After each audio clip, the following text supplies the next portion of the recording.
No início do filme, observamos dois garotos sendo levados presos em uma carroça por um homem chamado Tio Wo para serem escravos em uma pequena vila. Os dois garotos, chamados Shin e Pyo, tornam-se grandes amigos após esse evento, apesar de passarem por muitas dificuldades. Os dois jovens compartilham um desejo em comum: tornar-se generais de guerra. Esse desejo surgiu depois que eles avistaram um general chamado Aoki, liderando um exército de guerreiros. Nos momentos livres, após recolher madeira para lenha e cortar toras, Shin e Pyo costumavam se reunir na floresta para praticar com espadas de madeira que eles mesmos haviam confeccionado. Desde pequenos, os dois sempre treinaram juntos, com o objetivo de aprimorar suas habilidades de luta e se tornarem mais rápidos e ágeis. Com a rotina diária de prática, ambos se transformaram em guerreiros hábeis e combatentes implacáveis. Em um dia particular, enquanto treinavam juntos, um general chamado Cheng passou por ali e notou o talento de Pyo para o manejo da espada. Impressionado, ele fez questão de elogiar a habilidade do jovem. No dia seguinte, o general Cheng fez uma visita à casa do tio Wo para compartilhar uma notícia importante. O reino estava realizando um processo de recrutamento para formar um novo contingente de soldados especiais, recrutando de diversas regiões. O objetivo da visita era obter permissão para que Pyo pudesse ser levado para ser treinado como um desses soldados. Embora Shin não tenha recebido uma proposta semelhante, ele ficou contente com a oportunidade oferecida a Pyo e incentivou seu amigo a seguir seu sonho. Naquela noite, antes de se separarem, Pyo e Shin tiveram uma última sessão de treinamento com espadas e fizeram uma promessa mútua de continuar perseguindo seus objetivos, cada um do seu jeito. Shin se comprometeu a treinar mais e mais para, eventualmente, conseguir uma oportunidade semelhante à de Pyo e chegar mais perto de seu sonho de se tornar um grande general. Nos dias seguintes, ele intensificou seu treinamento, exercitando-se com mais vigor na colina e aprimorando sua técnica com a espada, determinado a superar seus próprios limites. O intenso treinamento de Shin provou ser altamente eficaz quando ele, de maneira impressionante, conseguiu quebrar uma pedra com sua espada de madeira, evidenciando uma grande melhoria em suas habilidades de luta. Alguns dias depois dessa demonstração impressionante de força, enquanto descansava em seu local secreto, ele foi surpreendido por uma chegada inesperada.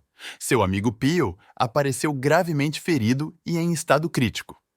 Em seu último momento de vida, Pyo explicou que houve um golpe no reino. O irmão mais novo do rei tramou para assassinar o rei e tomar o trono.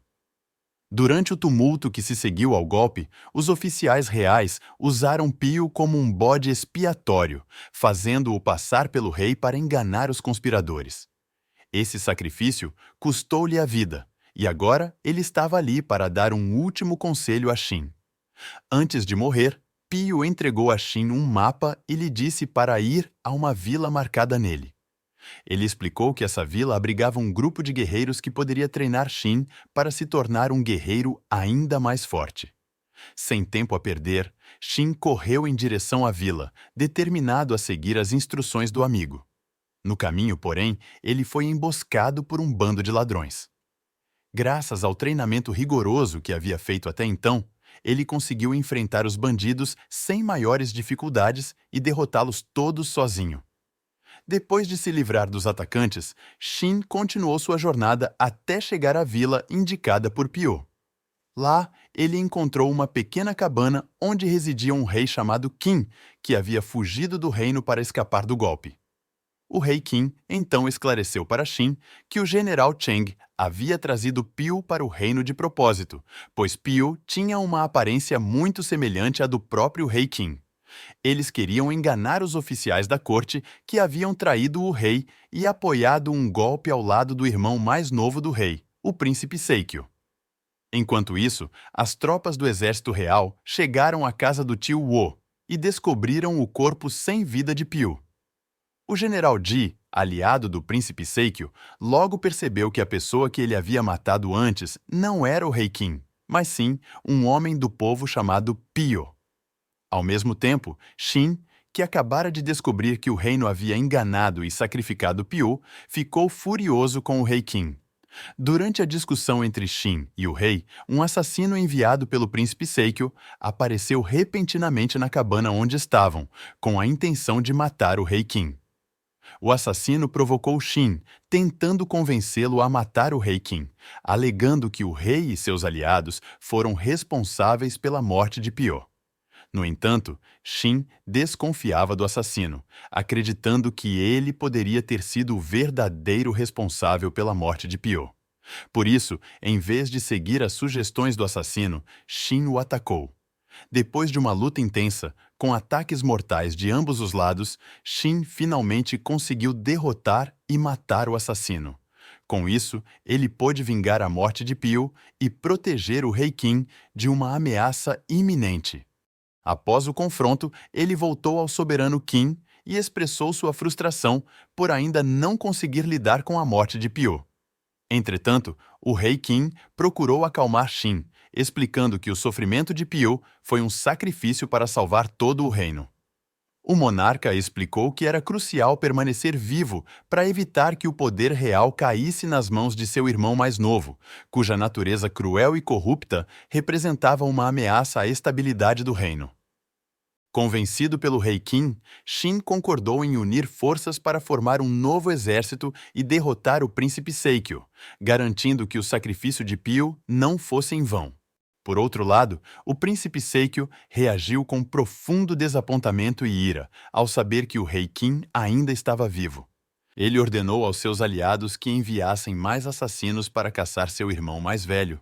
No dia seguinte, enquanto o rei Qin e Xin caminhavam pela floresta, eles foram surpreendidos por um ataque de um assassino que usou uma arma com agulhas envenenadas. Xin, com sua habilidade marcial, lutou com o assassino e conseguiu decapitá-lo com sua espada.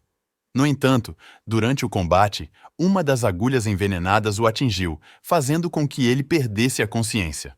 O rei Qin agiu rapidamente para salvar Xin e cuidou dele até que ele se recuperasse do envenenamento. Quando Xin finalmente despertou, eles foram surpreendidos por um grupo de soldados que invadiram seu esconderijo. Porém, para sua surpresa, esses soldados faziam parte do exército real liderado pelo general Cheng, um aliado fiel ao rei Qin. Essa aliança renovada deu esperança ao rei e a Xin para continuar sua luta pelo reino. Após jurar sua lealdade ao rei Qin, o general Cheng ofereceu seu apoio para criar um plano que permitisse recuperar o trono real do príncipe Seikyu, que usurpava o poder. Enquanto o general e o rei Qin traçavam estratégias, o príncipe Seikyu, ainda frustrado por não ter conseguido eliminar seu irmão mais velho, decidiu tomar uma atitude ousada. Proclamou-se rei diante de todo o exército do reino, consolidando sua posição como governante legítimo. Entretanto, o rei Qin estava desanimado, pois seu exército era muito menor em comparação com as forças do príncipe Seikyu. Ciente dessa desvantagem, um dos generais aconselhou o rei Qin a buscar apoio entre as tribos das montanhas, com a esperança de formar uma aliança que equilibrasse a balança militar. O rei Qin concordou com essa estratégia e ordenou que seu exército marchasse em direção à região das tribos montanhosas. A jornada foi longa e desafiadora, passando por terrenos perigosos e caminhos sinuosos. Quando finalmente chegaram à área fronteiriça das tribos, eles foram recebidos com hostilidade. As tropas tribais não mostraram simpatia pela presença do rei Qin e, em vez de oferecer ajuda, capturaram todo o exército e os tornaram reféns. Levado à presença do líder das tribos montanhosas, o rei Qin explicou sua situação e pediu ajuda para reconquistar o trono real, tomado por seu irmão mais novo. No entanto, sua solicitação foi rejeitada, pois os líderes tribais ainda se lembravam do massacre de suas tropas, orquestrado pelas autoridades reais anos atrás. Essa traição passada havia deixado cicatrizes profundas e tornava quase impossível para o rei Qin ganhar a confiança das tribos da montanha. O rei Qin não queria desistir sem lutar. Ele reconhecia a importância de ganhar o apoio das tribos da montanha para fortalecer seu exército e reconquistar o trono.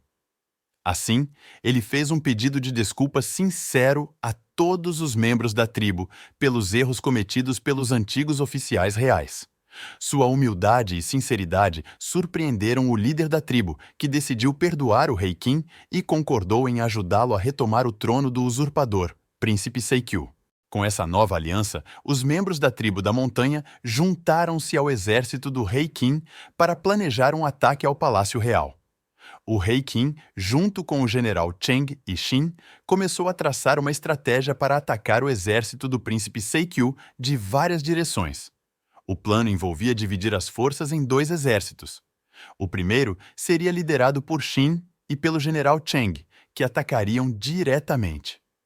O segundo exército, liderado pelo próprio rei Qin, disfarçado como membro da tribo da montanha, teria o apoio do líder da tribo e outros guerreiros da montanha para uma abordagem mais furtiva.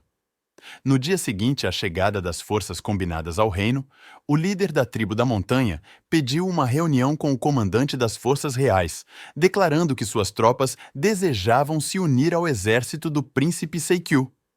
O comandante, acreditando nas boas intenções da tribo, autorizou sua entrada no reino.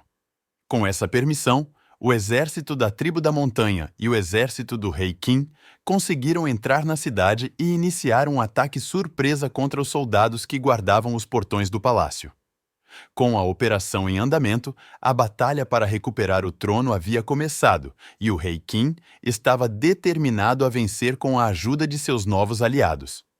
Após essa estratégia, o rei Qin instruiu Xin e o primeiro exército a seguir por uma rota secreta, enquanto ele, acompanhado pelo segundo exército e pelo líder da tribo da montanha, atacaria pela rota principal. A batalha monumental começou com as tropas da tribo da montanha lançando um ataque contra os soldados que defendiam o reino. Graças à força e à habilidade dos guerreiros das montanhas, o rei Qin conseguiu vencer a maior parte das defesas inimigas. Enquanto isso, Xin e seu primeiro exército enfrentaram um grande desafio para chegar ao Palácio Real. Eles encontraram um monstro gigante guardando a passagem secreta. A luta contra essa criatura foi difícil, pois ela era poderosa e quase imbatível. Apesar disso, Xin, com sua grande habilidade com a espada, conseguiu derrubar o monstro com um golpe poderoso, permitindo ao primeiro exército seguir em frente. Depois de derrotar o monstro, Xin e seus soldados conseguiram se infiltrar no Palácio Real. Eles tinham uma missão clara: encontrar e matar o príncipe Seikyu. No entanto, ao entrar na sala do trono, Xin encontrou o príncipe Seikyu sentado arrogantemente no trono, como se nada o preocupasse. Seikyu, em vez de lutar pessoalmente, chamou um dos generais mais poderosos do reino, o general Ji, para enfrentá-lo. Xin aceitou o desafio sem hesitação. A batalha entre ele e o general Ji foi intensa, com ambos mostrando habilidades excepcionais no combate com espadas. A cada golpe, a tensão aumentava, mas Xin mostrou um espírito de luta e determinação mais fortes. No final, ele derrotou o general Ji e conseguiu sair vitorioso do duelo. Com a morte do general Ji, o príncipe Seikyu entrou em pânico e tentou fugir do palácio, mas ao chegar aos portões, encontrou-se cercado pelo rei Qin e pelo exército da tribo da montanha. O rei Qin, agora à frente de suas forças, tinha o príncipe traidor sob seu controle, e o reino finalmente estava a um passo de ser libertado de seu domínio tirânico. O rei Qin não precisou de muito esforço para lutar contra o príncipe Seikyu, pois conseguiu derrotá-lo com facilidade, usando apenas um golpe.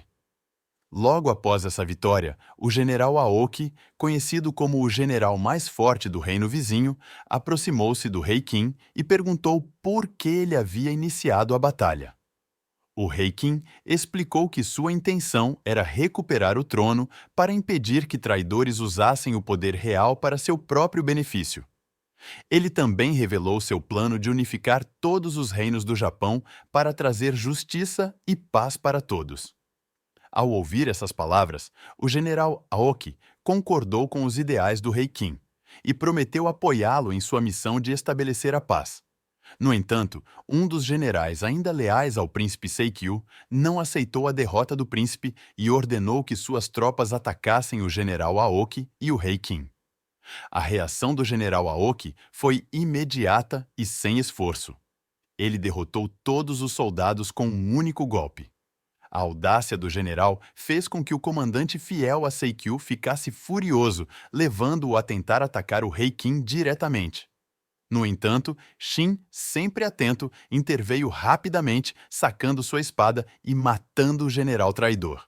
As ações heróicas de Shin receberam elogios do general Aoki, que até disse que um dia Shin se tornaria um dos maiores generais do reino. Após esse reconhecimento, o general Aoki e suas tropas se retiraram, mas antes de partir, Shin deu seu nome ao general e pediu que ele não esquecesse.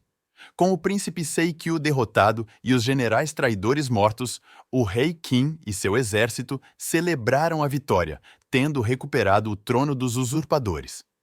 Até mesmo os membros das tribos das montanhas comemoraram como se a vitória fosse deles. Antes de partir do palácio, o líder da tribo da montanha presenteou Shin com uma espada como símbolo de orgulho, reconhecendo sua coragem e paixão. Com o reconhecimento de um general tão respeitado como Aoki e a espada da tribo da montanha, Shin estava um passo mais perto de realizar seu sonho de se tornar um grande general no futuro reino. A história termina aqui, mas a moral que ela deixa é clara. Precisamos ser cuidadosos, pois até as pessoas ao nosso redor podem nos trair e nos apunhalar pelas costas. Ao mesmo tempo, a jornada de Shin mostra que, mesmo vindo de uma origem humilde ou de uma vida difícil, podemos transformar tudo se tivermos paixão e determinação para alcançar grandes sonhos.